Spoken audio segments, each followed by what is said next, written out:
Time is precious, especially the first moments. It's okay. Paid Family Leave is here to support you, so you can make every moment you have together matter. If you just had a baby and have been receiving disability insurance, you can now apply for Paid Family Leave.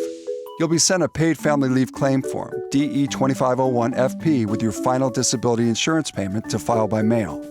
If you filed your disability insurance claim online, also file for Paid Family Leave online to receive your benefits sooner. Here's how. On the Benefit Program's online login page, enter your email and select Login. Make sure your personal image and personal caption are correct, then provide your password and select Login. Select the SDI Online button. Next, select Inbox from the main menu or under Message Center on the SDI Online homepage.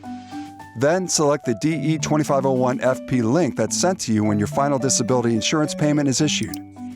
Select Forms available to submit to file a claim. Next, select Paid Family Leave Bonding and follow the steps in each section to fill out the form. Finally, select Submit to send the completed DE2501FP to the Employment Development Department. Remember to submit your claim no later than 41 days after your family leave begins, or you may lose benefits. Also, don't submit duplicate claims. It'll delay your processing. No additional documentation is needed for new mothers. For more questions or concerns, visit www.edd.ca.gov/disability.